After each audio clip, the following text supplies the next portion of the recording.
da mecánica cuántica, non da mecánica cuántica, da física cuántica, ou, por exemplo, eu dicía, mira, vai haber un satélite que se vai lanzar para medir unha cousa da relatividade xeral, pois aí aparecía. Entón, este tipo de artigos, incluso facer reportaxes a máis amplas sobre os premios Nobel, non eran tan pouco habituais na prensa, incluso na prensa española. Vale? De feito, aproveito para comentarvos, esta diapositiva está un pouco desactualizada, pero, bueno, a Voz de Galicia é tipicamente o terceiro, cuarto medio de España atendendo ao Estudio General de Medios. Vale? Isto é un detalle tamén que hai que ter en conta, que non é un periódico menor. E, de feito, incluso, se mirades columnas fixas sobre ciencia nas principais cabeceiras da prensa española, pois non hai apenas nada. Vale? É dicir, de feito, eu agradezo a Voz tamén o detalle que ten, dende hai xa bastantes anos, 15, 16, de ter esta columna física sobre ciencia, na que fala de todo, aquí, por exemplo, de cando se fixo o dividendo digital, do que implica en electromagnetismo certas cousas. Tamén quero facer un apartado para o que é a posta en escena do asunto. As postas en escenas que eu tuve para facer as miñas cousas, a min fichoume Alfonso Pato, o que foi creador do Festival de Cannes, e dicíame, tens que poñerte na cabeza do espectador que te está mirando. Ele dicíame, non quero ladrillos. E empezamos a, en certo modo, gamificar as cousas. Esa gamificación, esa posta en escena é importante. Cando un quere falar para amplas audiencias, ten que buscarlle un toque distinto, non se pode ir a pau seco. Se fas iso, quedas condenado a ter audiencias do 3-4%. Se queres rachar ese límite do 3-4%, tens que ir a outro escenario.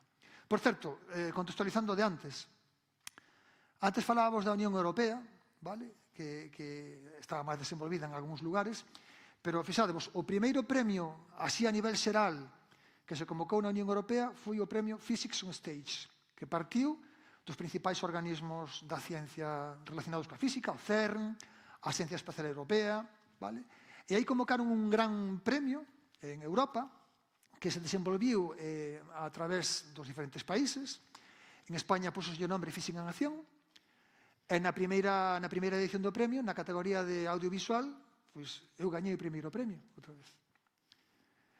E no ano 2005 a iniciativa estendeuse, xa empezou a ser Science on Stage, xa abarcando todas as ciencias, a moitos máis organismos europeos, e no 2005 pois volvín a gañar con este programa precisamente. Volvo a decirvos con isto para poñervos en contexto. A densidade que había de produtos, incluso neses primeiros 5 anos do século XXI, era bastante baixa. Por certo, na TVG, aproveito para facer un pouco de descripción do que era o esforzo.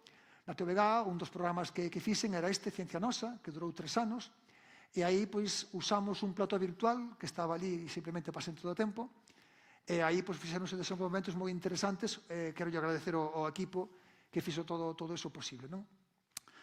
A gamificación é importante. Por exemplo, se a ti a unha persoa lle pos preguntas e faz un concurso no que faz preguntas e aclaras as respostas para que a xente aprenda, iso vai entrar máis fácil que se lle metes o rollo a pau seco. Isto eu teño comprobado. Este programa era un programa diario que estuvo durante moitos anos na grella da TVG. Lóxicamente, ese toque informal ou distendido, incluso a veces de cachondeo, non é tan caído do ceo como pode parecer. Hai moitísima xente detrás, un montón de xente traballando para que isto saia adiante. Lóxicamente, ata os chistes e as coñas fálanse polo miúdo antes de empezar a gravar. Hai a veces debates que son moi intensos, porque tes moita xente que non é do eido científico e que che está contrastando o que ti vas dicir, a parida que vas dicir. Tamén hai moitas partes que se improvisan na grabación, pero, digamos que non todo é tan fácil na televisión, todo ten que estar bastante traballado. Para ilustrar que a cousa funciona, aquí vos poño unha das cousas típicas de audiencia donde eses programas, isto é fai 17 anos, e como vedes nesa época, na época despois do telexornal, pois éramos a opción líder. Aquí está, por exemplo, o Saber e Ganar de Jordi Hurtado, que xa estaba, fixados en Galicia, tiña de media 65.000 espectadores, unha cota máis ou menos de 8,4%. Nós andábamos cerca de 180.000 media, cuotas de pantalla por riba do 23%. eran outras épocas, eran outras épocas. Isto funcionaba, incluso, fixadevos, no que son os perfis de audiencia que había, vale? Os perfis que audiencia, sabes, son audiencias moi importantes. Hoxe en día, ningún programa de prime time en Galicia ten isto, nin de coña. O sea, a mellor algún día especial, pero é moi difícil ter isto. Isto son cifras de outra época, vale? E fixadevos incluso o perfil, fixadevos a franxa dos máis novos, vale? Que realmente daquela aínda consumían televisión. Vale? Hoxe en día iso produciuse o cambio. A xente agora xa vai máis por redes, pero a xente daquela consumía aínda moito televisión, incluso nestes fragmentos. Esa tendencia de audiencia mantívose bastante. Eu creo que hasta antes da pandemia aínda se mantiña. Por exemplo, este é un dos últimos diarios que fixen, que era o Coma un Allo, que se emitiu hasta a pandemia, despois empezou a emitir semanalmente hasta que se acabaron os capítulos grabados. E fixados, isto debeu ser no ano 2019, pois aínda tiñamos cotas de pantalla moi potentes, non? De 13 e pico, que para ser a época que eran moi interesantes. Na radio o percorrido era moi parecido. A miña primeira sección foi no ano 2000 na Radio Galega, con Paco Lodeiro. Esa foi a primeira sección en galego de ciencia fixa na radio en galego nesta comunidade autónoma. Parece mentira, pero non había nada ata esa época. Bueno, quero, por suposto, agradecerlle a todos os equipos cos que estiven. Empecé con Paco, despois pasei con María Solar, Super Piñeiro, pasei por todo o mundo. Esa sección, pois, quero tamén agradecerlle a Radio Galega, mantívose dende aquela e segue estando agora, os sábados, no Galicia por diante fin de semana, con Isabel Pichel, vale? Vimos antes aquí, tiñamos unha imaxe, isto é no estudio do Galicia por diante de Kiko Novoa.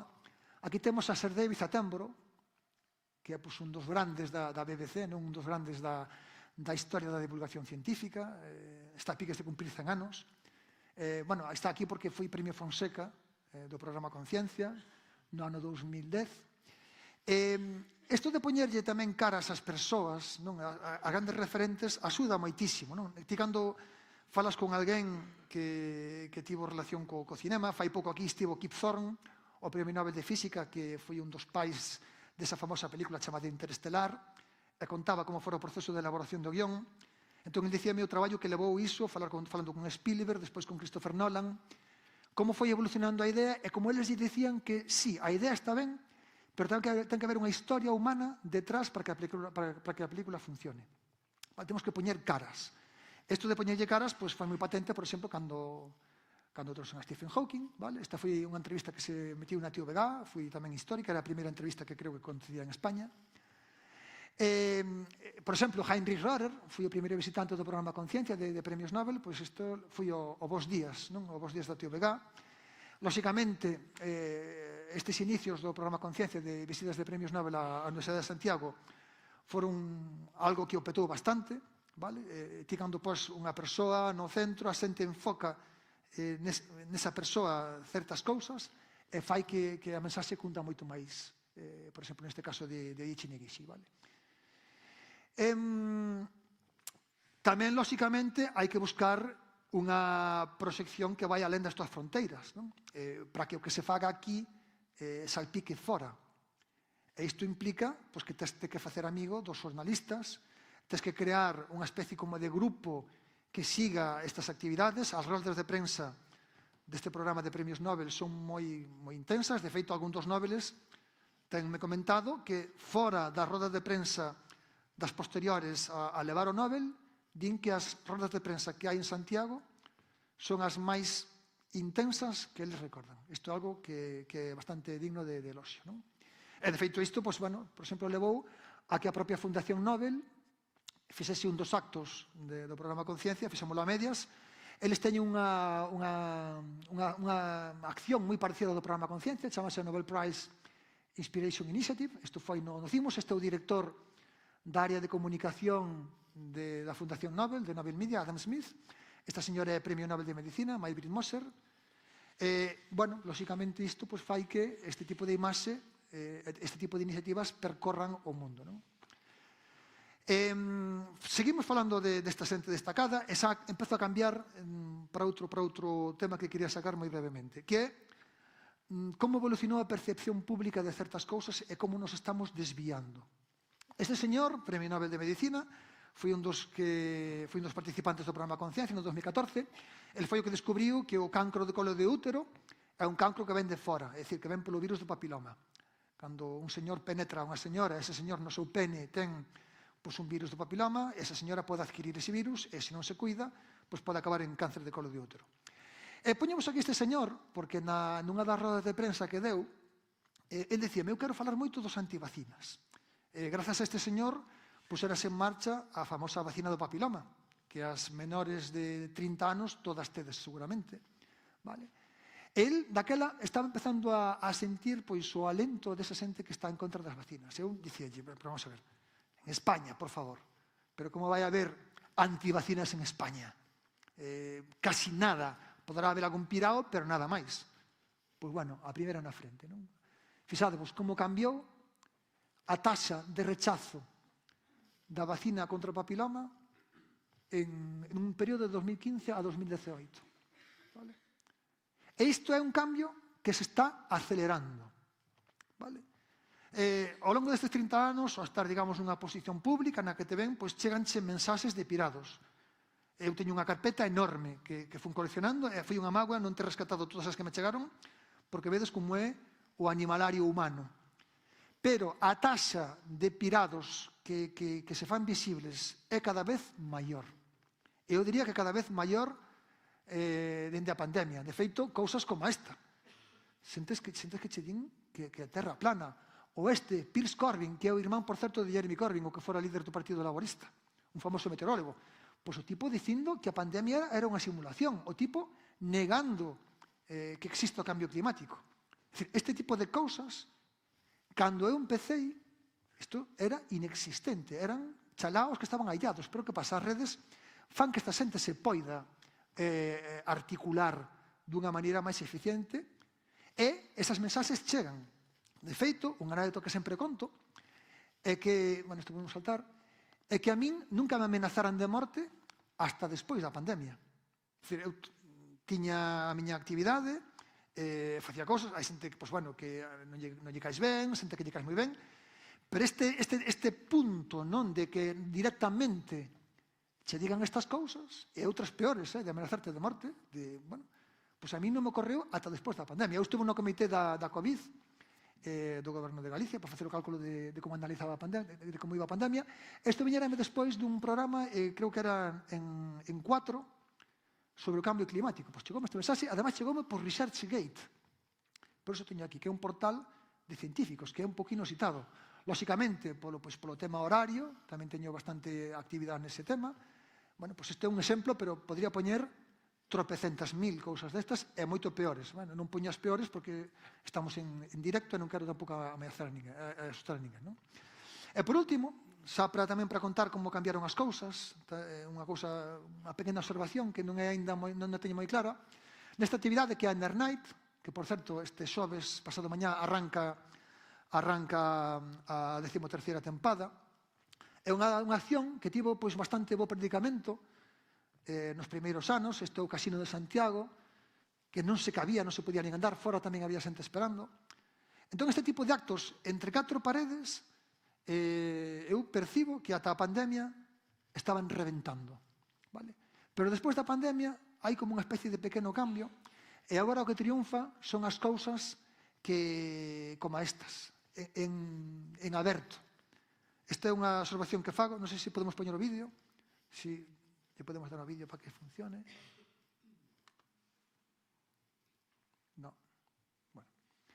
Este vídeo é un vídeo que demostra, son 3 e pico minutos de vídeo, pasando xente na Ruta das Estrelas de Cabana de Bergantiños, que é unha actividade que fago dende fai 25 anos, da observación do ceo nocturno.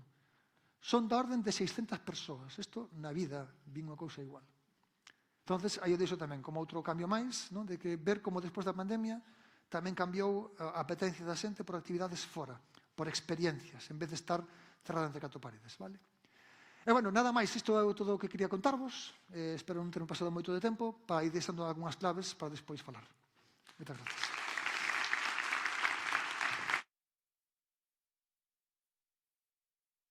Bueno, pois deixou varias claves, efectivamente, un repaso por esa traxectoria, porque estes 30 anos dan para moito. Despois profundizaremos, como vos dicía no inicio, cos nosos tres relatores, profundizaremos aínda en que se pode facer no futuro para seguir aínda pois con esta divulgación, como se está a facer a divulgación, seguir con esta tónica coa actual. Imos con Manuel Gago, xa o coñecedes, profesor de Ciencias da Comunicación e director de culturagalega.gal. El comentábame antes de comezar que unha das principais reflexións para el do cambio de como mudou e como cambiou esa percepción da xente que fai divulgación e como mudamos nós tamén como sociedade, como persoas, como público a hora de atender tamén este tipo de cuestións, de prestarlle atención a este tipo de cuestións. Apaixonado tamén de outras facetas, ámbitos gastronómicos, literarios, quizás tamén fale un pouquiño de todo isto, nunha ponencia que lle vamos tamén prestar toda a atención, así que Manuel Gago, outro aplauso para él.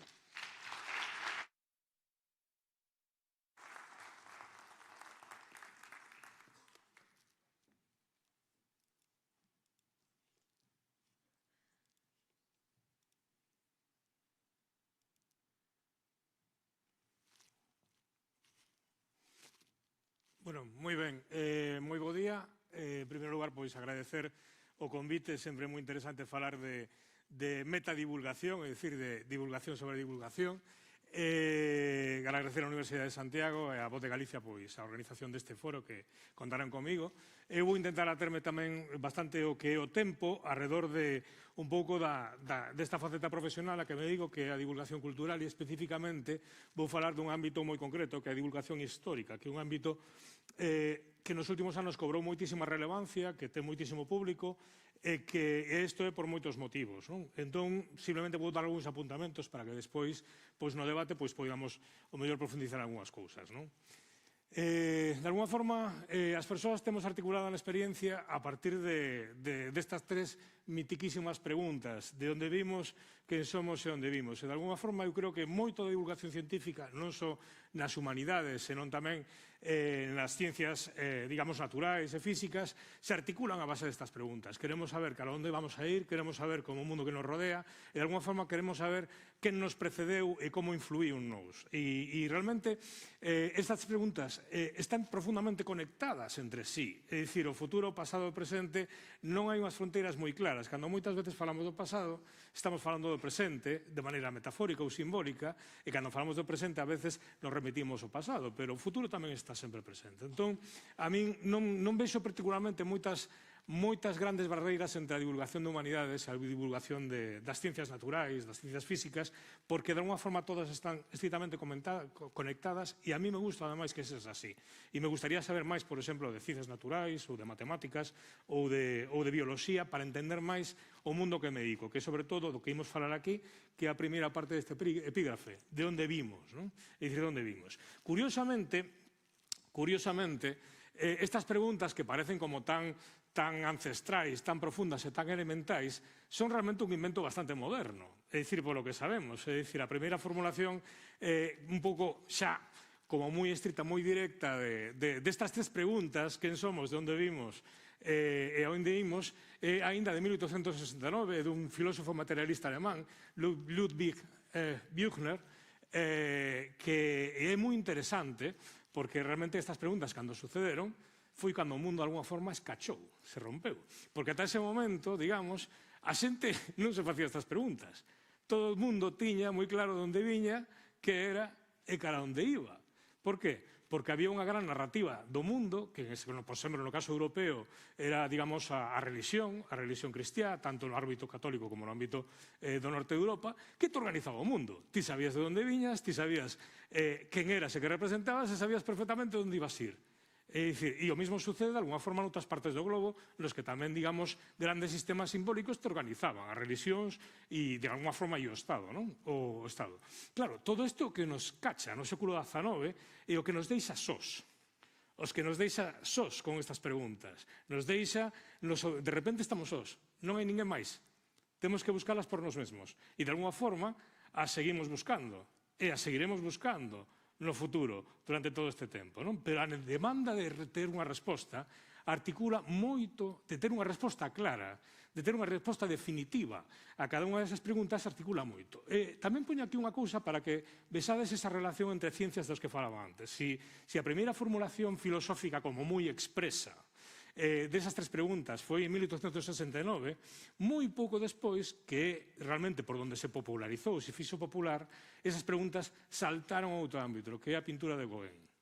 Un dos grandes pintores do século XIX, é dicir, fai este enorme cadro que seguramente tedes visto moitísimas veces, que representa pois, un grupo de xente nunha illa do Pacífico, e aí está na esquina de todo, d'où venons-nous, que som nous, ou allons-nous.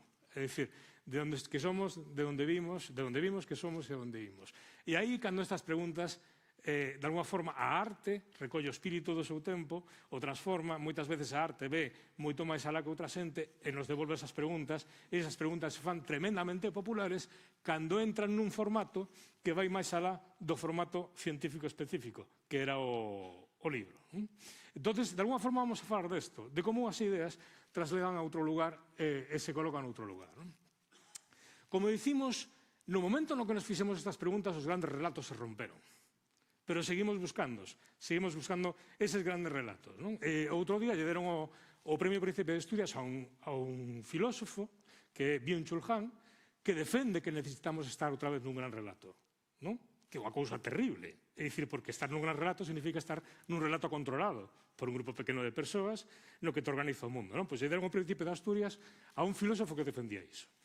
E isto se ve en todos os elementos. Isto que vedes aquí é un castro, o castro de Castrolandín, en Cuntis é un exemplo dos numerosos castros que hai no país. Cando ti estás ensinando un castro, cando estás falando un castro, cando hai unha campaña arqueolóxica e a xente vai a velo, e hai moitísima xente que vai ás visitas das campañas arqueolóxicas e se interesa por todo o que está sucedendo, hai todo un movimento de persoas en Galicia, de moitas persoas moi interesadas en todo o que aparece na arqueoloxía. E ademais, en este momento en Galicia vivimos nun boom de excavacións arqueolóxicas. Ti o mellor estás ensinando o castro, estás ensinando a nova excavación, e cando abres unha quenda de preguntas, a primeira pregunta que che fan é: bueno, pero somos celtas ou non somos celtas?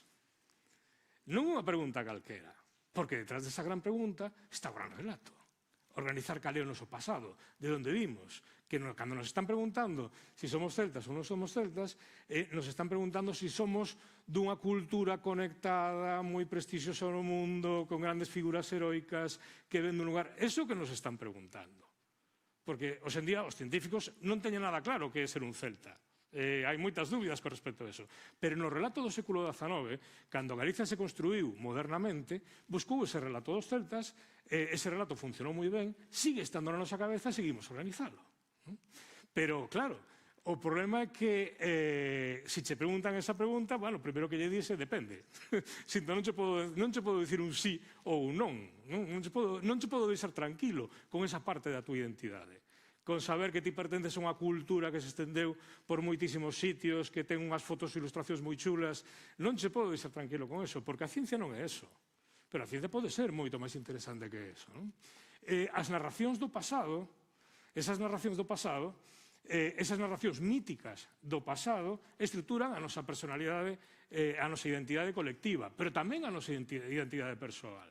É dicir, se mirades, por exemplo, os rapaces, os bisnetos ou netos dos emigrantes galegos en Bos Aires, este tema é un tema que lles obsesiona moito. É dicir, saber cal é un marco cultural no que se conectan. E pasa o mesmo cos emigrantes, cos rapaces irlandeses, que tamén queren conectarse tamén con ese mismo marco. É dicir, con ese marco. É moi importante para as persoas definir de onde veñen e como proceden. Isto sucede de dúas maneiras, non? É dicir, aquí á dereita vedes a mítica construción mítica do século XIX, Xoana de Arco, que é a gran figura histórica construída polo Estado francés no século XIX como un pouco símbolo da nación francesa. Unha delas, unha das grandes figuras, pero unha figura moi importante, porque os Estados no século XIX, en Francia, no Reino Unido, en Alemanha, en Italia, construían figuras, construían relatos míticos que organizaban eso. Pero tamén ese fenómeno non só pasa aí, tamén pasa no mundo tradicional. É dicir, todo o mundo, na sociedade tradicional galega, ten tamén os seus propios relatos míticos de orixe. E se ti eres dunha vila da costa, como son eu, nós temos o noso relato mítico de orixe, sabemos de onde vimos, que non é ali.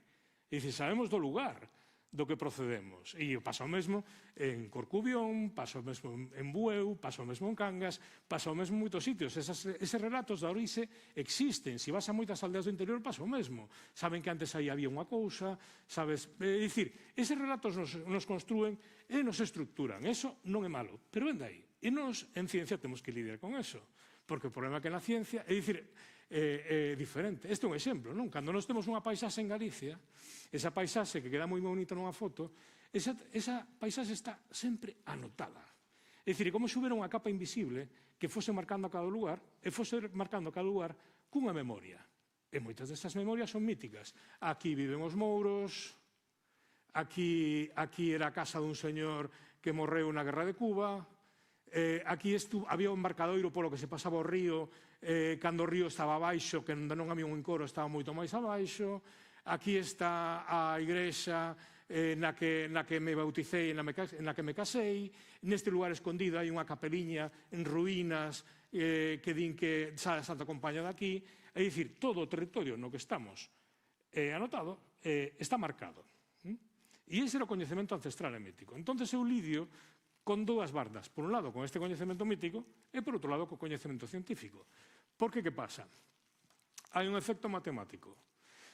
No momento no que se realiza unha intervención científica sobre o territorio, pensemos en excavar un castro, como vedes aí, o castro, esta é unha imaxe espectacular da excavación do castro do Castelo dos Mouros, que está na Illa de Ons, que se podedes ir, vos recomendo. Ademais, é unha maravilla, porque está cheo de tesouros. Este sí que é o castro dos tesouros, porque a cada pouco que se excava aparece un acubillo cheo de moedas. É dicir, e de feito, incluso hai documentación medieval, este é un excurso, no que xa hai disputas entre o Arzobispado de Santiago e a xente por tesouros que aparecen aquí. Unha cousa moi curiosa.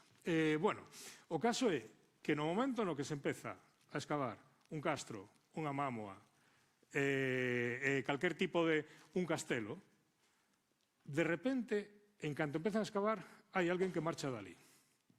Os mouros, os xigantes, as fadas, os ananos. No momento no que os científicos poñen o paletín para excavar, ese outro coñecemento marcha, que é un coñecemento poderosísimo e tremendamente válido, o coñecemento mítico. É dicir, por qué? Porque na estrutura da nosa sociedade é unha estrutura vertical na que a xente do mundo tradicional pensaba que ese coñecemento é menos importante, que o coñecemento máis importante é o coñecemento académico. Entón, cando se fai unha campaña, e cando nas campañas arqueolóxicas que eu participo, na parte de divulgación e de comunicación, este é un elemento que enfatizamos. Ollo, non podemos destruir esa capa de coñecemento. Temos que conseguir que convivan as dúas, porque cando a ciencia chega aquí, a ciencia provoca un impacto moi directo sobre unha parte dese coñecemento. E se se publica un libro, ainda peor. Como se publica un libro cos resultados das campañas e ese libro se regala a xente, a partir dese momento ti vas a esa aldea, a unha aldea que sufrira ese proceso, dice que houbera un castro excavado e que se imprimira un libro e que se lle regalara aos veciños o libro, cando ti lle preguntas polo castro, dice, ai, bueno, sí, eso se fixo todo, está aí no libro. Hai un libro. Entonces, de repente, moito dese coñecemento que a veces aflora e a veces costa moito tempo en aflorar porque está na memoria, pero a xente só saca en momentos determinados, só presenta en condicións singulares a persoas especiais, ese coñecemento se perde se non o cuidamos. Entón, a mí o que me preocupa e o que creo e o que defendo e o que fago é intentar que os dous coñecementos poidan convivir. Por que poden convivir? Cando ti vas a unha excavación con nenos, os nenos enténdelo perfectamente. Saben que nos nenos hai por un lado isto, por outro lado están os mouros e os xigantes. Os nenos teñen problema. Os maiores xa teñen un problema porque se senta en conflicto co seu mundo. Entonces, como facemos? Ou en que traballamos? Básicamente, o que traballamos nós desde o ámbito do punto de vista da divulgación científica é encaixar todo ese vello conocemento no novo mundo. Por que que sucede? Toda esa capa mítica, todos esos relatos antigos, foron producidos para unha sociedade tradicional. Unha sociedade agraria e campesiña ou mariñeira tradicional. Eses coñecementos, é moi difícil mantelos en formol no mundo do presente, porque son relatos míticos que van evolucionando. Entón, para que penso eu que vale a divulgación científica?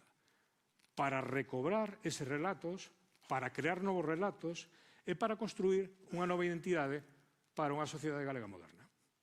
É dicir, para que a sociedade acceda a coñecemento que poida utilizar no seu propio mundo.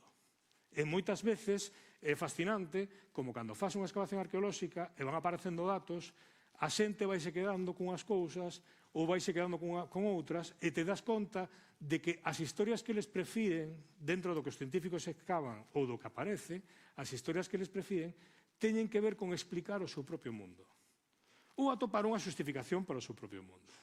Porque a xente funciona así. Na polémica actual que hai sobre as eólicas, un comportamento moi interesante de moitas comunidades rurais que teñen monte, que estaban afectados polos parques eólicos, foi ir ao monte a buscar petróglifos. Por qué? Porque os petróglifos lle daban poder, e lle daban valor, e lle daban protección. Ese é un uso do pasado. As persoas estamos usando todo o tempo pasado para os nosos intereses. E para min a divulgación ten que ver con devolver un patrimonio cultural que moitas veces no tránsito entre o mundo rural e o mundo moderno quedara esquecido, traelo de novo a vida e darlle un novo relato. E a ciencia nos permite iso, de moitas maneiras. Non só recuperando os vellos relatos, senón construindo novos relatos basados na ciencia. A forma na que eu teño de facelo ou a forma na que nos traballamos é a través de innovar en formatos digitais. Por que confiamos moito no digital? Primeiro, porque son un friki, pero segundo, porque o digital nos permite conectar directamente aos equipos científicos, ás unidades científicas, coa audiencia. E non só iso, se nos permite traballar con un elemento moi importante, que é a audiencia de nicho. A audiencia de nicho, no ámbito da divulgación científica, é moi importante porque é o que lle poderíamos chamar os early adopters, os usuarios da adopción temprana. É esa xente máis interesada no patrimonio cultural a que despois exerce de motor para cautivar outra xente, para atraela, para funcionar co boca a boca. É dicir, na medida en que moitas veces este tipo de contidos non acaban un espacio habitual grande nos medios de comunicación ou os medios de comunicación non se dan conta do potencial que teñen, para nós traballar directamente ca audiencia, comunicar directamente co público, facer un medio cálido e construir outra relación distinta. Por exemplo, eu nas excavacións arqueolóxicas sempre defendo, fomos traballando formatos para comunicar en vídeo todos os días. E fomos un pouco perfeccionando o formato de como comunicamos se hai cobertura desde a excavación, que non sempre hai, pero moitas veces sí, innovamos formatos. E nos dimos conta de que esa comunicación en vídeo que facíamos todos os días ás 12 da mañá e que quedaba colgada, valía non tanto para público novo, senón para aquel público vello, que era o que tiña relacións máis estreitas con eses lugares, os vellos que sabían do Castro, pero que xa non tiñan mobilidade como para poder acceder a él. E entón se produciu un fenómeno maravilloso que era que os netos lle puñan o vídeo aos vellos. E nesa comunicación quente, próxima, casi íntima que se daba entre a excavación e a xente, xurdían máis historias. E os netos subían ao Castro e decían: o meu avó contoume isto, ou díxemo que vos contara isto, que miredes ali, do outro lado, debaixo daquel penedo, que ali é onde estaba a fonte da Moura. E iso sucede coa comunicación digital. Unha comunicación de ti a ti, directamente, moi próxima. Neste momento é un elemento moi importante, é dicir, como vos decía, a divulgación histórica atopou un nicho enorme na rede. E hai moitísimos intereses detrás desto. E detrás das grandes narrativas, toda narrativa ten unha intención. Todo mito ten unha intención. Todo mito está construído de acordo con unha ideoloxía. Entón, neste momento, hai moita xente gastando moito pasta en crear mitos de todo tipo. Este é un exemplo moi mítico que podedes ver incluso en canales que hai tempo eran prestigiosos como Canal Historia ou similar, no que vedes este tipo de afirmacións dos ovnis que fixeron as pirámides. Non? E entonces isto dos ovnis, dos marcianos, que fixeron as pirámides, fainos moito jijijaga e tal. Pero detrás deso hai un relato ideolóxico, que a xente dali non o puido facer. Eso tuvo que vir alguén de fora. Eles non puderon facer eso. Detrás desto está ese relato. Como este relato hai moitísimos. Entón, a ciencia nos ten que axudar a desmontar isto, pero a veces a mover os nosos propios marcos. A miña intención, moitas veces, non é construir o relato final, porque non se pode construir na ciencia. Non ten sentido construir un relato final. A miña intención é defender que o interesante é o proceso, o camiño de búsqueda, o forma na que te atopas, é dicir, ainda que nos desafíe, ainda que nos rebenta a cabeza, ainda que nos tumba as crenzas, que o fascinante, o apasionante, é ese camiño. E o bo que teñen os medios interactivos é que é un camiño que científicos e cidadáns poden emprender xuntos. Porque os rapaces, a xente, desde a súa casa moitas veces colabora con nós, nos pasa información, e esa información é reprocesada e a veces dá lugar a algo importante. É dicir, é un camiño que podemos facer xuntos. Entón, a clave de onde vimos é que vimos que non nos sabemos, pero nesa búsqueda estamos todos implicados. E iso que nos permite a divulgación. Moitísimas grazas.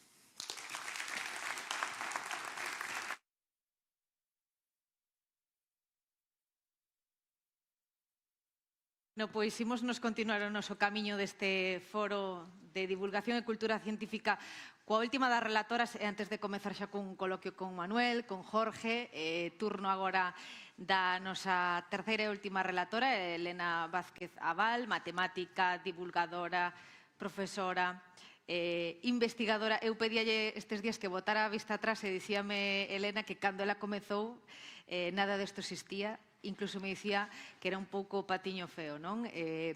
Levou a ciencia, as matemáticas aos bares. Este é o punto de partida. A ver que nos conta. Aplauso tamén para ela, para Elena Vázquez Abal. Gracias.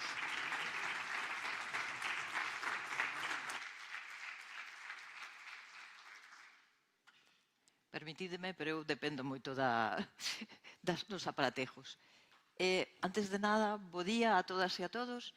Gracias por haberme dado este honor de estar falando con vos e contarvos un poquinho da miña divulgación. Vou intentar poñerme máis a unha altura decente. Como decía no anuncio deste foro, queremos que a divulgación sexa para todos e todas. Eu vou a tratar de falar deso. A miña divulgación é un pouco máis, como diría eu, máis de casa, máis cercana. É dicir, eu non teño influencias en grandes medios de comunicación e, ademais, é unha temática un pouco problemática. Entón, vou enfocar isto da seguinte maneira. Cando buscamos na real... Ui, isto non pode ir para atrás? Vale. Vale, perfecto. Eu busco que quere decir a divulgación na Real Academia Galega. E aí tedes unha definición. Dar algo ao coñecemento do público, facer que o coñezca un gran número de xente. Ben, eu este algo o teño claro. A materia que máis lle gusta a todo o mundo. Encántalle. O sea, é dicir que vas a falar de matemáticas e xa tes público na sala. Está clarísimo. O sea que aquí non hai problema. Esta resposta xa a teño. Ahora dice público. Vale, que público? A quen lle vou a contar as cousas? Pois vou intentar demostraros que eu, a pequena escala, intentei facer isto con moitas clases de público. Facer que coñeza. Iso xa é máis complicado.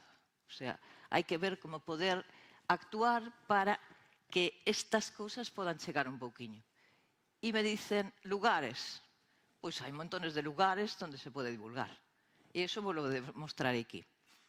Pero vou vos a facer un pequeno relato. Eu empecé no ano 2002. Montei, xunto co decano, o profesor Villaño naquel momento, unha especie de asignatura de libre configuración, que a xente da hora non sabedes o que é, pero consistía en unha conferencia cada semana ou cada 15 días na facultade con unha temática de matemáticas, pero un poquinho distinta. Como vedes por aquí, eu que sei, cousas como os números e o cerebro, o mente, realidade virtual, montones de cine, de todo, tiñamos conferencias. E, por casualidade, entre ese tempo, contactaron comigo estes dos divulgadores científicos galegos que son unha verdadeira maravilla. Entonces, convencéronme para que me metera nun lío destos gordos, do que non me arrepiento en absoluto, un lío no que disfrutei como unha enana, o sea, foi algo fantástico, que se chamaron os cafés científicos. Vale? En que consistía isto? Pois, como vedes aquí, íbamos por pueblos, Lalín, o sea, sitios onde non había demasiada comunicación científica. Lalín, Redondela, Narón, o sea, recorremos Galicia. Non só éramos nós, eu iba con Casto e con Goldi. Entón, eu falaba de matemáticas, Casto, como buen divulgador, falaba de cerebro, porque é neurocientífico, e Goldi era un actor que nos, digamos, metíamoslo de vez en cuando con unas pequenas pingadiñas para que a xente se entretuera. Isto fixémoslo durante varios anos. Aí tedes a Castro. Bueno, Vicente tamén en alguna das ocasións tamén nos axudou. En que consistía o asunto? Pois a Xunta nos subvencionou para ir a estes cafés. Tiñamos dous grupos, un era o noso e outro máis que levaba Xurxo. Chegábamos ao café, invitábamos a toda a xente que estaba ali a un café, que era o que nos pagaba a Xunta, cafés, non pagábamos outra cousa. E que pasaba? Dabaslle o café co cual a xente se quedaba no bar. Se quedaba no bar, sacábamos todos os nostros cousiñas e empezábamos a falar. E a xente se quedaba. O sea, ademais, como éramos dous grupos, o que iba a primeira semana creaba caos na aldea ou no pueblo. Pero a segunda semana xa sabían de que iba. Entonces, chegabas e veías os vellos xogando as cartas e se quedaban a oír cousas bastante alleas a eles. Un sitio dos máis agradables que estuvemos, para min, que falo moito de mapas e de xeografía e cousas desas, foi en Cangas. A xente, os mariñeiros que había por ali estaban felices. O sea, de ver a unha persona que se supoñía que viña da universidade, que era moi importante, non sei que, falando de cousas que eles lle sonaba, os nomes que eu usaba. Bueno, pois xa vos digo, esta foi unha das experiencias millores que tuvemos. Despois de aí, se me meteu unas venas a droga da divulgación, entonces seguín con moito neste cousas. Invitarme, por exemplo, a algo que funciona moi ben, estas conferencias de Pine of Science, e levando, como sempre, títulos un pouco sorpresivos. Vale? De feito, en esta charla, pues, era así, un pouco sexy. O sea, falábamos de que podíamos facer coa curvatura. E dixémolo aí. Que máis cousas?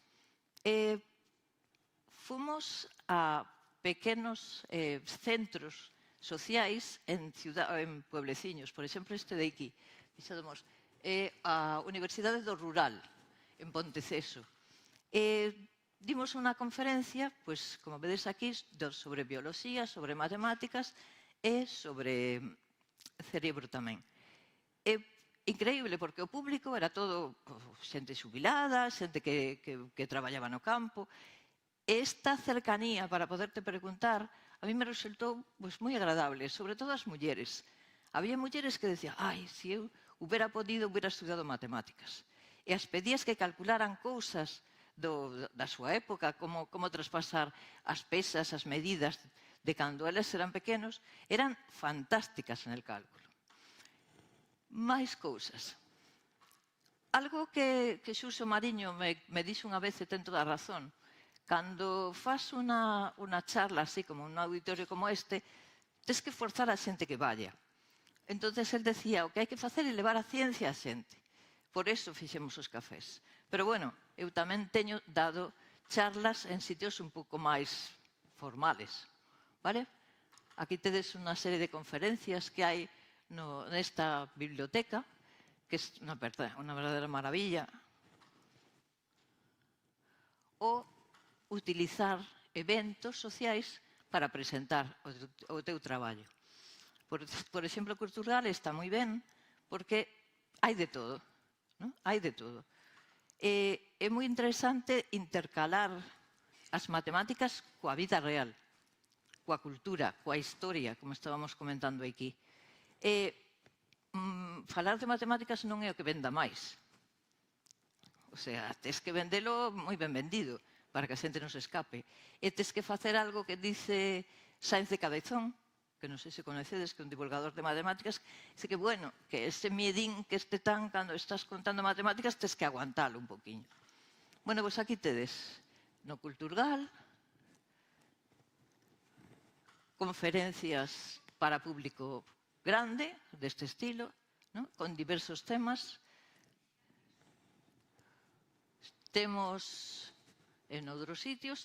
Estos xa son conferencias en pechado, donde vas xogando con distintos temas e donde tes un público que, digamos, conoce un poquinho do que vas a falar.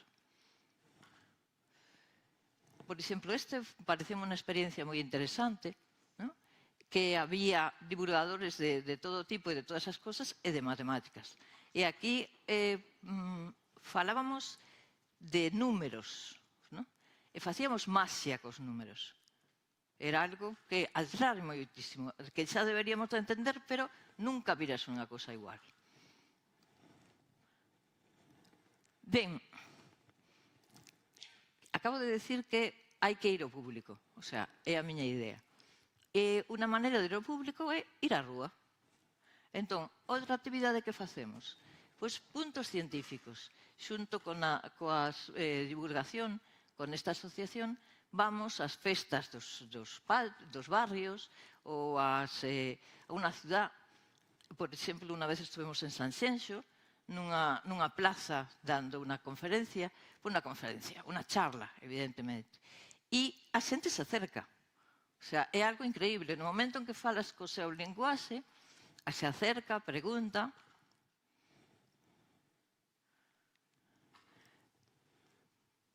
Fixados que isto é como un titiritero. Tedes que perdonar, pero estás diante de público tan exixente e de divulgadores tan tal, sécame a boca. E máis o catarro.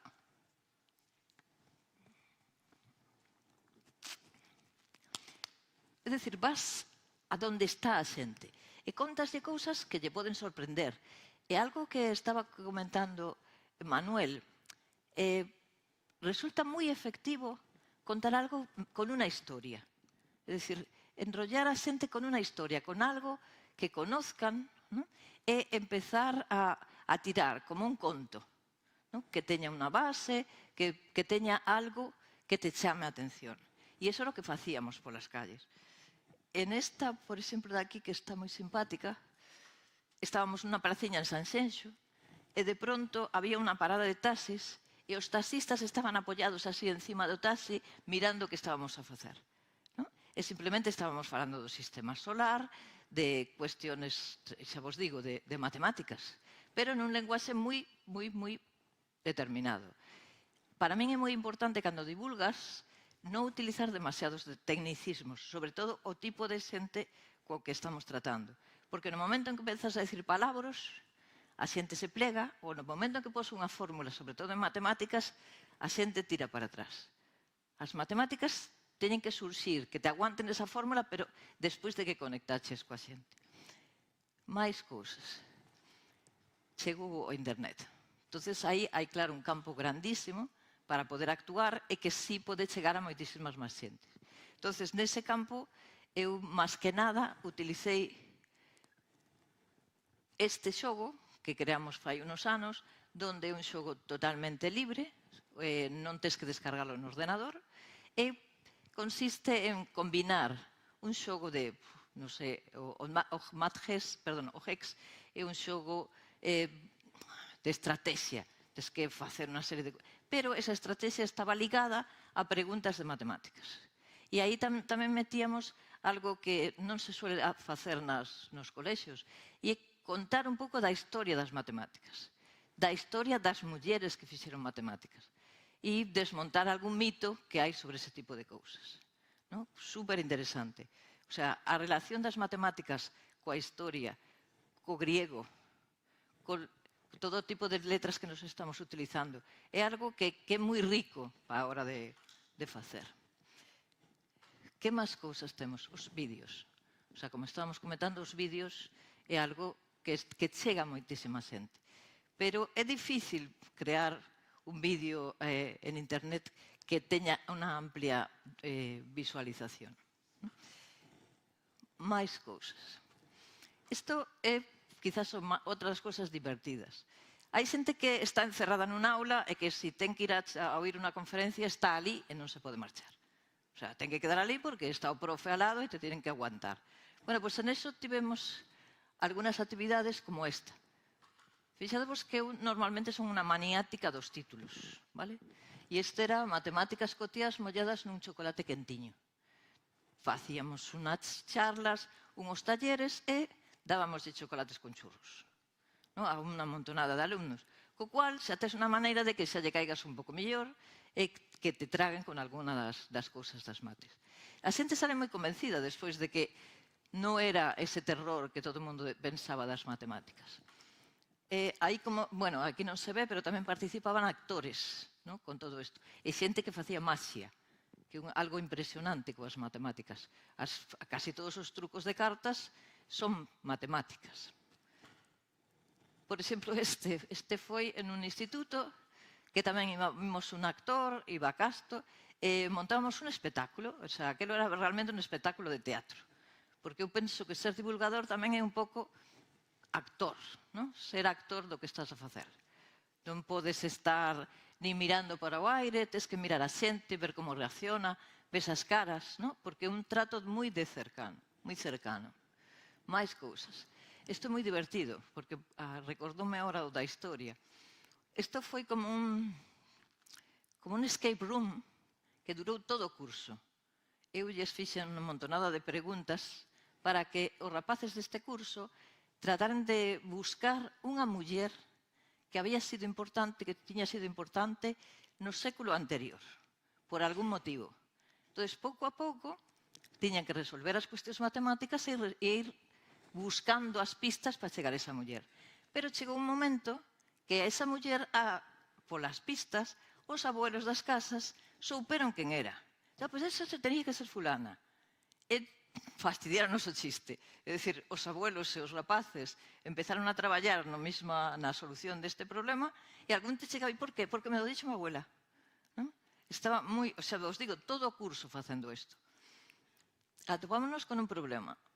Isto facíamos, eles traballaban, que foi que os pais, algún protestaba, porque decía, claro, pero é que non lle enseñaron a facer tal cousa, e que isto estaba no temario e non o deron. Dice, bueno, non o demos como tú pensas, pero mellor aprenderon eso que lle queríamos decir de outra maneira. Mais cousas. Aí está tamén, isto é unha asociación de pais, de Teo, que montou unha cousa por rapaces, estuvemos falando de o linguaxe para os ceos, o braille, todas utilizando cousas de matemáticas. Rapaces moi pequenos. E metimos no rollo no medio mulleres matemáticas. Esta é unha actividade que ten a Universidade co Concello de Santiago, e vamos aos colexios a facer unha actividade, un taller. Xa leva bastantes anos e realmente é moi interesante. Son rapaces pequenos, de cuarto de primaria. As típicas conferencias, vale? Que vas pois aos institutos, aí xa depende moito do público que te toque, das ganas que teñen de aguantarte. O sea, é forzado, como decíamos antes. E agora estamos continuando esta actividade. En que consiste? Nos pensamos que cando faz un vídeo, faino porque a ti te parece que eso interesa, explicando algo. Isto parte do seguinte, só facemos vídeos daquelas preguntas que nos fan a xente dende casa. O sea, estamos en Instagram e nos dicen, pois saber, como nos dixo Galloso, para que sirve unha raíz cuadrada? Para que sirve un logaritmo? E respostamos esas preguntas con un nivel así bastante asequible e elaboramos o vídeo da pregunta e da resposta e o colgamos na rede. Que sucede? Que agora neste momento xa non temos presupuesto para seguir facendo isto, porque a hora de montar o vídeo tens que buscar un profesional. Pero, bueno, parecenos unha cosa que pode seguir sendo interesante. E as preguntas que fai a xente son moi interesantes. Dende cuestiones de física hasta cuestiones de algo que é moi interesante que é as matemáticas e o arte, que realmente hai unha ligazón aí moi grande de todo o que se vos ocurra. Bueno, e penso que xa levamos aquí moito tempo de Miranda, entonces con eso daría a cousa por terminada. Vale, gracias por a atención.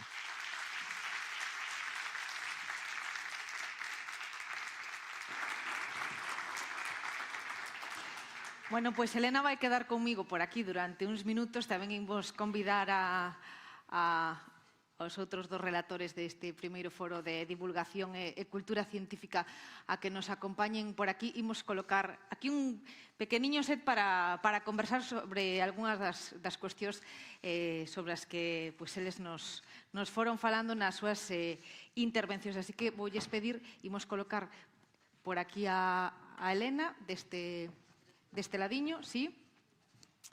E voulle pedir a Manuel e a Jorge de novo que nos acompañen por aquí e imos dedicar pouquiños minutos e ademais os que quedades por aquí é posible que teñades tempo tamén para participar se así o considerades. Igual tedes cuestións, por aquí Manuel, cuestións para plantexarlles a eles tres que son os protagonistas deste foro. Grazas aos tres por botar a vista atrás, non? E lembrar para todos nós como foi a vosa historia. Diríades que neste momento, neste presente, xa a divulgación científica é absolutamente para todos, atende a todo tipo de público, que sí que se conseguiu iso, que era un dos retos importantes? Credes que sí ou aínda non? A rede foi determinante. Eu contaba antes as batallas do Abo. No ano 93 foi cando se fixo a primeira páxina web de Galicia, que foi a da Facultade de Física. Entonces, a web é algo novidoso, que estalou xa no século XXI a estes efectos, e hoxe en día hai unha hiperespecialización que permite meter contidos en todos os nichos. Aquí temos un exemplo moi claro, e isto fai que todo o abano que había antes, que era escasísimo, agora se abra moitísimo máis. Tamén é certo que iso é porta de entrada para que entren cousas que van contra nós. De feito, ao principio, cando eu empecé, estou falando do século XX, anos 90, pois isto para min era algo así como unha cousa anecdótica, bueno, que pode ser interesante, pero hoxe en día considero unha cuestión xa de militancia, porque agora estamos prácticamente nunha especie de batalla entre xente que di auténticas animaladas que tens que compensar de algún xeito. Digamos, a necesidade da divulgación eu non a vin tanto como nos últimos 5 anos.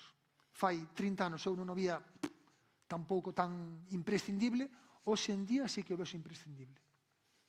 Sí, eu creo que se deron pasos moi interesantes e moi amplos e de alguma forma se puido comprobar como había un interés por parte da poboación na divulgación, pero tamén os propios científicos foron asumindo os valores da comunicación pública e da necesidade de comunicar e transmitir o coñecemento. E iso se plasmou, ademais, incluso en mecanismos administrativos. É dicir, hoxe en día empeza a contar un pouco máis, por exemplo, nas convocatorias de investigación e de financiamento a saída pública dos datos e a comunicación que teñen nas investigacións. A propia administración valora, digamos, por exemplo, no ámbito arqueolóxico, é dicir, hoxe en día, prácticamente, boa parte das intervencións arqueolóxicas pagadas pola administración, a administración exixe que haxa unha comunicación pública desa investigación. É dicir, como mínimo con unha conferencia ao público, como mínimo. Outra cousa despois como se faga, pero existe máis ou menos hai unha exigencia. E despois as propias universidades e centros de investigación se foron dotando de unidades de cultura científica. Que falta? Eu creo que aínda falta por amosar e demostrar que hai un mercado. É dicir, que hai moitísimas posibilidades por desenvolver, hai sectores nos que o mellor a comunicación, a necesidade de divulgación penetrou máis que noutros, hai sectores que o mellor consideran da investigación que consideran que neso non vai con eles, outros que sí que están moi metidos. Entonces creo que necesitamos capilarizar moito máis, digamos, a idea de divulgación entre os profesionais investigadores, entre os comunicadores, que aínda non teñen moi claro que esta é unha salida superinteresante, que hai unha demanda deste tipo de información para que moitas veces non atopa xente formada, e despois tamén entre as propia industria de contidos, porque se ve perfectamente que este tipo de contidos xa na época de Jorge, cando Jorge puña as métricas, pero hoxe en día igual, teñen moi bo funcionamento do público, pero, sin embargo, ainda, de alguma forma, están por explotar e desenvolver no ámbito da industria dos contidos en todo tipo de ámbito, en todo tipo de soportes. Como en todo, diferentes velocidades, non? Apunta Manuel, non sei se coincides, Elena. Sí, coincido totalmente. O que pasa que agora, cando estás traballando na universidade, en esa época, os compañeros, algún deles, pois dicía, aquí está a loca do departamento, non? O que tonterías faz, para que te... O sea, non estaba valorado en ningún tipo, de ninguna forma. Ahora empeza a estar valorado. Pero eso de que, bueno, está aquí... Bueno. Ainda hai comentarios? ¿Qué? Ainda hai comentarios dese estilo? Bueno, hainos algún, por suposto, porque ahora, como dice él, incluso hai xente que te amenaza. Pero que te ven así isto como algo menor, ¿no? Es decir, poder aportar á sociedade as cousas que coñeces e pasar o traballo de pasalas por un filtro para que as entendan, eso non é trivial, es decir, pero non estaba valorado. Evidentemente, agora na investigación contan un pouco máis, pero son unhas justificaciones que con traballo de calle non as consigues. Que a cuestión non é unha cuestión monetaria, é simplemente que non te degraden no que estás a facer. Un apuntamento sobre isto. A Nerd Night, que vos comentaba antes, que arrancamos os xoves, imos camiño dos 200 eventos, das 300 actividades. Fai 13 anos había que andar buscando a xente, e agora escríbenme eles propoñendo cousas. Este cambio tamén se deu. Isto pasou de que a mellor podía ser algo que era perder o tempo, isto fai moito tempo, pero agora eu recibo no correo constantemente propostas de investigadores que queren intervir. De todas formas, programas como Órbita Laica se deixou de emitir na segunda cadea. É un apunte porque o que está dicindo a nova dirección de Televisión Española é que hai que darlle un xiro como máis lúdico para romper esa cota do 3%, que están aí ancorados, claro, 3-4%. Ao fío do que dicía Jorge, vou convidar ademais os que aínda estades por aquí que se queredes facer algunha pregunta, tedes algunha inquedanza, algunha suxestión, e vexo por ali algunha man xa levantada que nos últimos minutos imos vos dar tamén oportunidade para preguntarlle ou para plantexarlles esas cuestións aos nosos convidados. Mencionabades tamén o tema das ferramentas digitais. O presente xa pasa polo digital, pero no futuro, de que maneira ainda pode achegar máis a divulgación científica á sociedade? Eu creo que tamén, obviamente, agora estamos utilizando moito un tipo de ferramenta que está moi mediada por plataformas, non? É dicir, en este momento, boa parte da comunicación digital, para ben e para mal, está mediada a través de plataformas sobre as que non temos control de ningún tipo e de alguna forma que as que temos que andar continuamente monitorizando para conseguir estar ben posicionados, é dicir, as redes sociais, etc. Nos vindeiros anos vamos a vivir un cambio brutal coa inteligencia artificial. É dicir, a inteligencia artificial, por exemplo, hai 2 semanas Grok, que é a inteligencia artificial de OpenAI, perdón, de X, da compañía de Elon Musk, pasou a administrar os algoritmos de X. É dicir, cambiou a forma totalmente de representar os contidos. Entonces, vamos a ver un gran cambio na forma na que a inteligencia artificial vai a mediar en relación á divulgación. Por qué? Porque a propia inteligencia artificial xa é moi boa facendo divulgación. En este momento. Xa é moi boa facendo divulgación. É dicir, ten ferramentas ademais para facelo. Entón, creo que vamos a ter un futuro no que a tecnoloxía vai a mediar aínda moito máis na nosa intervención de divulgación. E o papel presencial vai ser cada vez máis importante. É dicir, o factor presencial e físico da experiencia de vivir a divulgación científica. Creo que cada vez vai ser máis relevante precisamente polo enorme peso que vai ter a inteligencia artificial para explicar cousas. Afortunadamente, non? Non perdamos, ademais, non deixemos de valorar. Ademais, os pequenos, a rapazada pequena, o acceso a estas cosas debería de telas máis restringida, o cual tes que tratar de que sexa algo máis persoal, porque non lle podes dar cancha aberta a que estén xogando con nada deso. É simplemente un apunte. Eu, cos meus alumnos, este ano iniciamos un pouco unha estrategia pioneira que empezamos esta semana, que están deseñando un bot. Están traballando con un bot e estamos traballando con un bot de Rosalía de Castro. Entón, é moi interesante deseñar a personalidade de alguén que está morto. Cargar, dotalo de coñecemento, entrenalo, transformalo, etc.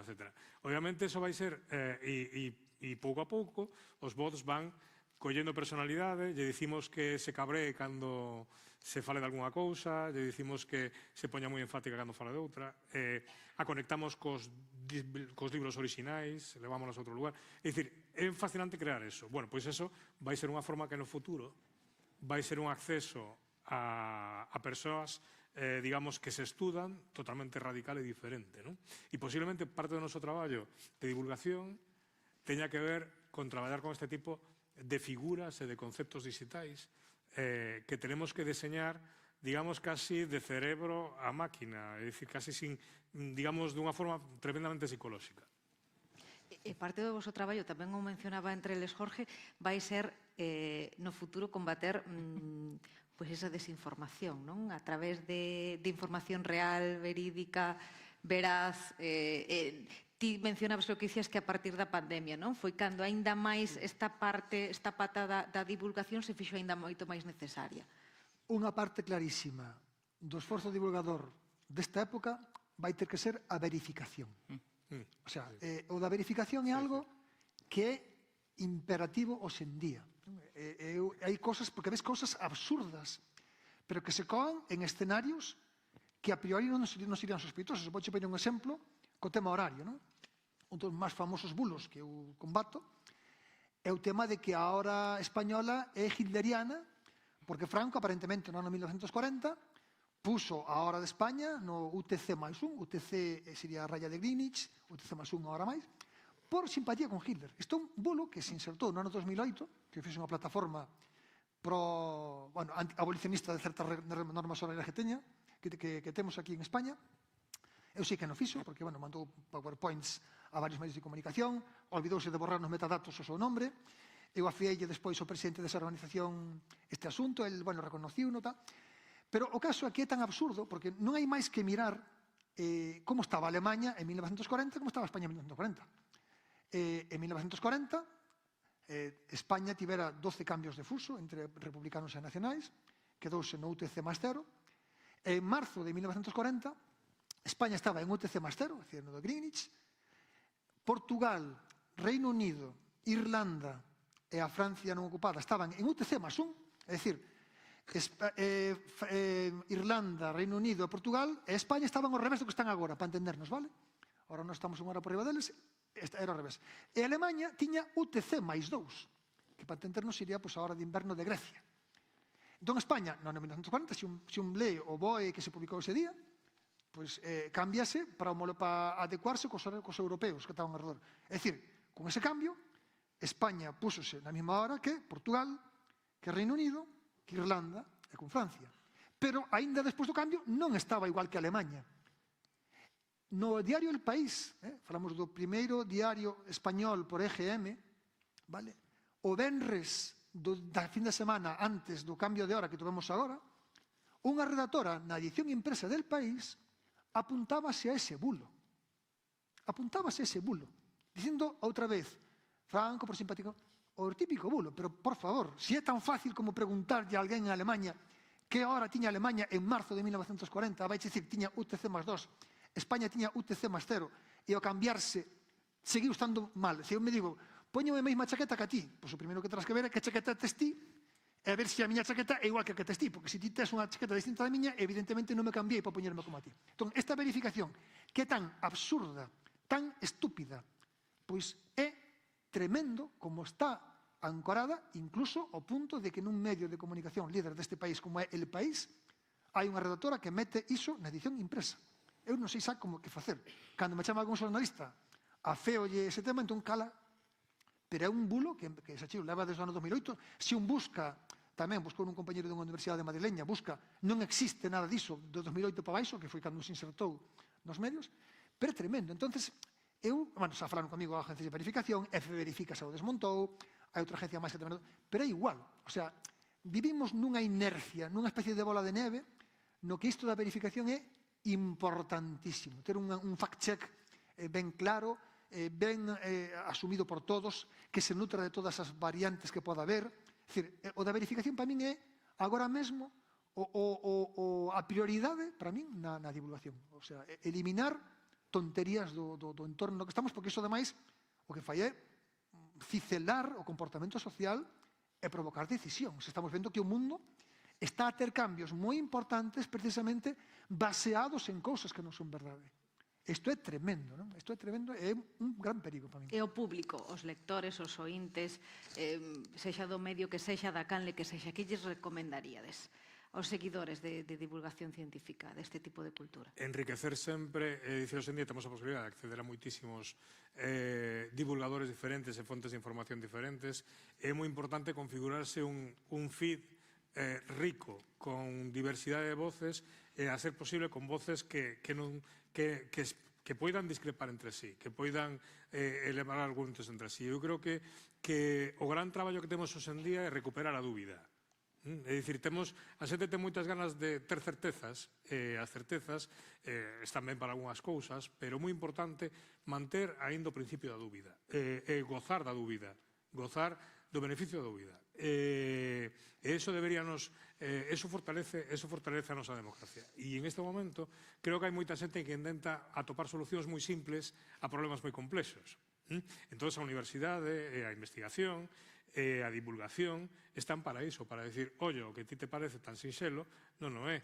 É dicir, a veces sí, a veces pode haber solucións sinxelas as cousas, por suposto, pero o que debemos instalar é a dúbida sobre todo ese tipo de principios. Elena, temos un auditorio para iso, ademais, con preguntas que agardo cheguen de contado, pero trátase diso, non? Claro, o que pasa que, por exemplo, na miña materia as matemáticas son, é dicir, algo... Podes ser de unha escuela diferente a hora de considerar a lógica, pero, digamos, son irrebatibles, o sea, son demostracións. Ahora, eso sí, hai cousas, como ese bulo hai, por que non hai premio Nobel en matemáticas? Non sei se o vichedes alguna vez. Sona vos eso? Sabedes que non hai premio Nobel en matemáticas. Pois o bulo é que... Unha cousa de faldas. Sí, exactamente, cousa de faldas. Que nese momento, ese é o que dicía a xente, o que levaría o premio Nobel era un matemático que decían que estaba liado coa novia de Nobel, cosa que é totalmente mentira, non? Pero queda así como moi romántico, non? O matemático que se suicida aos 18, como foi e ora este tipo de cousas. Entonces, eso tamén, a xente non conoce cal é o gran premio das matemáticas, por exemplo.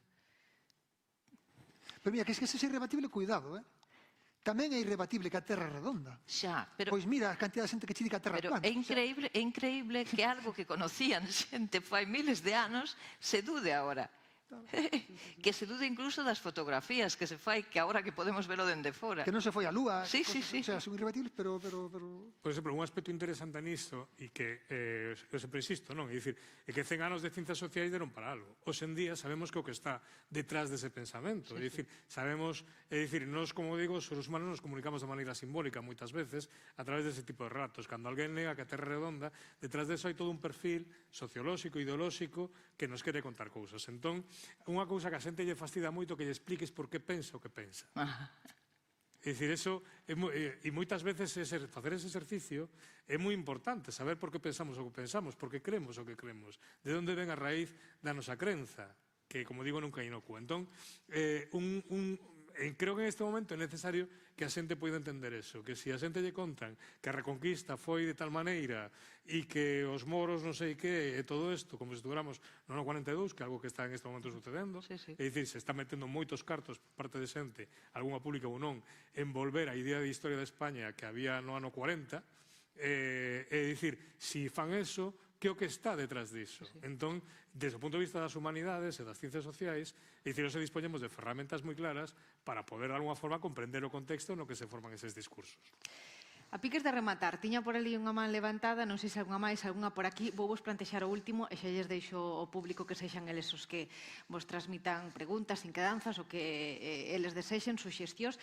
O último, brevemente, que estrategia plantexaríades para despertar aínda máis o interese do público en xeral, para que todo isto aínda medre máis, para que o seu impacto medre máis? A ver, para min, creo que a cuestión da verificación é importante, desmontar esa persoa de algún mito falso que teña, pero vamos, a guía que eu empecé fai moito tempo é tens que empezar conectando con esa persoa con algo que lle é familiar. É dicir, ti non podes empezar a saco porque non podes amputar a túa relación co telespectador ou co radio ointe. Isto é algo que teño que claro, é que Hai que buscar sempre un fío de familiaridade, buscar un lugar común que che permita conectar. A conexión é clave. No momento no que se rompe o fío entre a persoa que te está vendo na tele contigo, iso acabouse. Entón, para min a clave é, creo que sempre será iso, buscar o fío con algo que a ti che sexa familiar. E estreitar, non? Aínda máis esa relación, ese vínculo, Elena.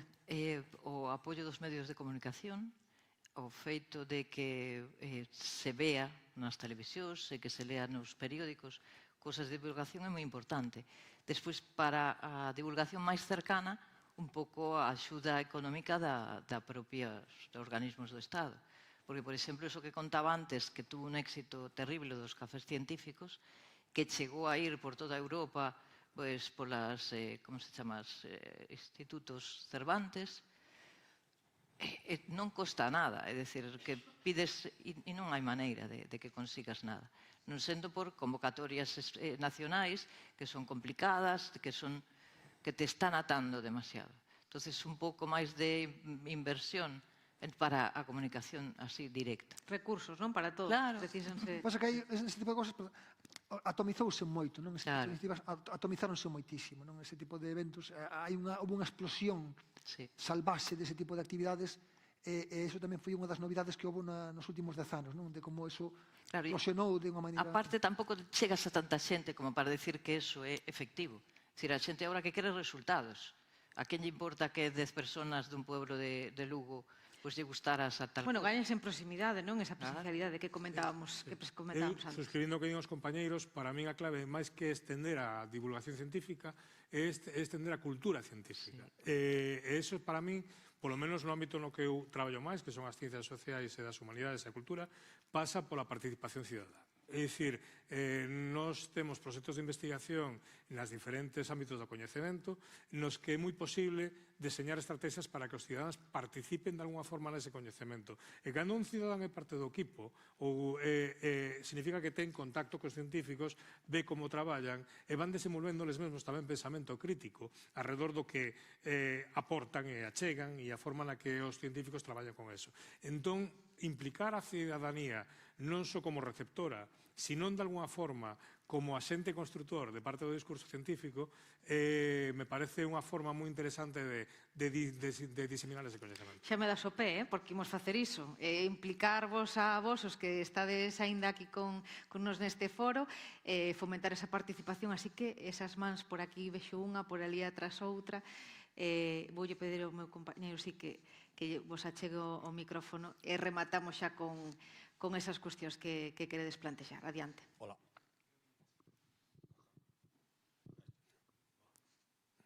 Hola, sí. Eu quería preguntar onde e como nos formamos os profesionais da investigación e da docencia para divulgar.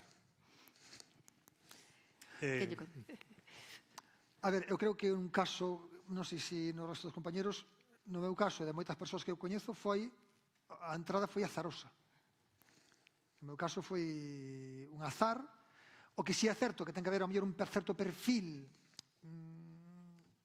intrínseco, non? Que che faga ser un pouco máis animado, máis comunicativo, non? Se és unha persoa que é un pouco máis pechada, máis tímida, reservada, pois ao mellor certas cousas non che encaixan, non?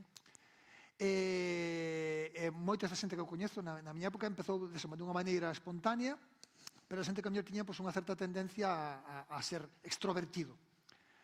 A formación ten algúns centros de referencia, non? Hai másteres que se empezan a poñer en marcha, hai en algúns sitios educación para divulgadores científicos, é dicir, hai unha ensinanza arreglada que fai moito tempo non había, por suposto. Pero eu sigo vendo que as persoas que aparecen, na maior parte dos casos, ou polo menos en moitos casos, son xente que por azar acaba vendo iso, e ten a mellor certa tendencia comunicativa e métese por ese rego. Pero vaise despois autoformando, falando co seu produtor, co seu guionista. Que xa destaca por ter certas cualidades, non? Sí, ou que ten unha certa apetencia por. A miña visión. Que eso suele, por menos cando empecé era así, ¿no? O sea, tú ves algo que te atrae, te pinchas en vena esa droga que é unha maravilla, que faz? Eu, por exemplo, agora sí que vou a algún curso, pero buscas, a ver, mirás, tratar de que coller iniciativas de outras persoas, ¿no? Pero ahora sí é certo que hai unha formación especial, pero se non estás picada polo bicho de divulgar, é difícil, o sea, porque a veces os pasas mal, o sea. Eu recomendo tres cousas. A primeira, a formación reglada, que comentaban os compañeros e comentaba Jorge, porque comeza a haber másteres ou cursos de comunicación científica que se van convocando en diferentes lugares. O segundo é a educación informal. Eso quere dicir ter conta en ResearchGate, en academia.edu, seguir Dialnet e irse enterando de todo o que vai salindo, que ademais te chega perfectamente en boletíns de ciencia que son moi interesantes para poder ver formas de comunicación tamén diso. E o terceiro, facerse unha conta de algo. É dicir, facerse unha conta e empezar. E ao empezar, un vai a descubrir o máis interesante de todo isto, que é a textura e o espesor do público que te dirixes. E os límites do público que te dirixes. Entón, hoxe en día, temos, si experimentamos en unha conta que fagamos na rede na que nos sintamos máis cómodos, comunicando sobre algo especializado, vamos a empezar a visualizar ese público que hasta ese momento é algo totalmente abstracto. Vamos a ver que o que lles gusta, que non lles gusta, que lles incomoda, que comparten e se sinten parte diso. E iso é algo que podemos facer desde o primeiro momento e combinar co resto da formación. O empuxón inicial é clave.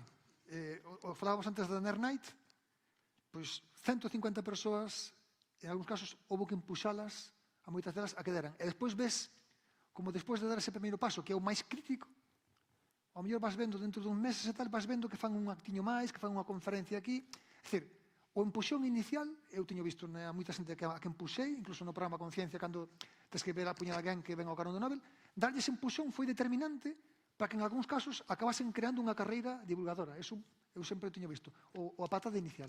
Es que...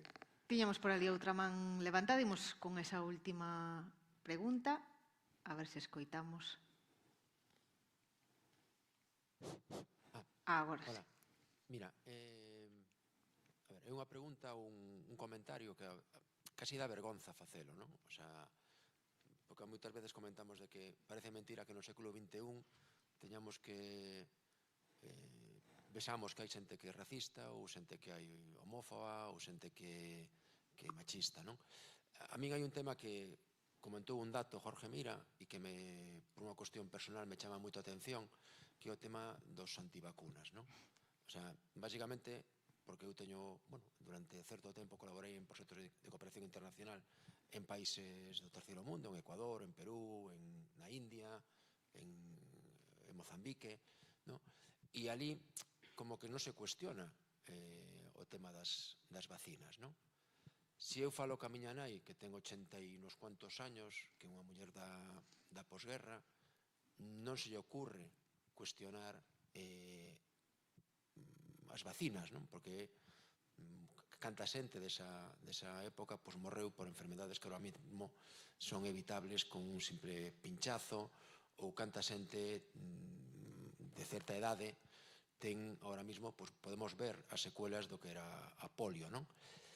En cambio, o que vexo é que o problema é que cada vez vai medrando o número de xente que se opón ao tema das vacinas, o dato de Jorge era e tal, pero o problema que eu vexo, é que non me encontro con máis antivacinas, o sea, con moita xente que é antivacinas, con estudios universitarios e incluso desde posicións de esquerdas. O sea, que é un tema que eu, bueno, como tengo estudios universitarios e estou nesas posiciones, me chama moito a atención, non? Moitas veces digo que isto é unha patoloxía dunha sociedade de abundancia, unha sociedade de ricos, non? O comentario era, aparte disso, é que podemos facer desde a cultura científica, desde a divulgación, desde entidades como a Universidade de Santiago de Compostela, para combatir este tipo de cuestións, porque é verdad, cada vez que discuto con alguna destas personas, casi prefiro discutir a veces con xente con posiciones de extrema dereita, que a veces consigo algo, pero me costa moitísimo. Pois esa reflexión, Jorge. A razón é que o ser humano é un ser social. que, dende hai moi poucos anos, ten unha nova ferramenta para se conectar con outros. Ti imagínate que és un pirado que vive nunha aldea remota do Courel. Tes unha ocorrencia rarísima, que extravagante. A masa social que te está rodeando nesa aldea vai te levar por rejo, porque a presión social é algo que nos educa e nos uniformiza, en certo modo, e nos pon, digamos, no lugar correcto. Pero, hoxe en día, ese pirado do Courel pode conectarse por rede con outro pirado dunha aldea da Costa da Morte ou con outro da Mariña. E eses pirados que ata agora estaban como máis aillados e acababan, por mor desa presión social, entrando no rejo, agora poden crear eles a súa propia sociedade de xeito que xa non se ve aillado e vese reforzado. Entón, un fenómeno que está ocorrendo é que se están creando esa especie como de grumos sociais que se van apantallando totalmente. Bueno, eu traballo das miñas líneas de investigación ten que ver con sistemas complexos, temos feito, a compañeros meus teñen feito estudos de Twitter, como a xente de Podemos, a xente que ten as redes de Podemos, a xente que ten as redes en Vox, como son casi grupos aillados, é unha cousa moi interesante de ver, pero esa clave é a que explica esa emerxencia ou esa visibilización, que esa xente agora xa non ten ese freo que antes tiña social nunha sociedade tradicional, ten agora ese recurso para se poder conectar con outros e facer un grupo estable que lle fai reafirmarse. E por iso ese empecinamento é cada vez máis forte e máis perigoso. E a solución, ten que ser entrar por ese mesmo mecanismo e, insisto, buscar mecanismos de verificación que se san facilmente divulgables, non? Porque outra razón non ves, outra solución non ves. Bueno, pois moitas grazas ás dúas persoas que participaron, que comentaron, que vos preguntaron, público presente hoxe aquí neste auditorio da Facultade de Ciencias de Comunicación, pero, sobre todo, grazas hoxe a Jorge Mira, a Elena Vázquez Abal, a Manuel Gago por protagonizar, por acompañarnos, por lembrar o vosso pasado, as vosas historias, as vosas experiencias para compartir con nos neste primeiro foro de divulgación científica, de divulgación e cultura científica organizado pola Universidade de Santiago de Compostela coa colaboración da Xunta de Galicia. E o dito, decía ao inicio que estaba previsto o fallo deste premio, dos dous premios, de divulgación científica será ao longo da semana. Finalmente non puido ser hoxe por cuestións da xenda do reitor, pero queda pendente para os próximos días. De novo a vos, moitísimas grazas por acompañarnos nesta primeira edición deste foro. Grazas a todos os que viñechedes a acompañarnos a este auditorio e tamén aos que nos seguiron a través das canles de La Voz de Galicia. A todos vos, grazas, ata a próxima e un aplauso final para todos eles. Grazas.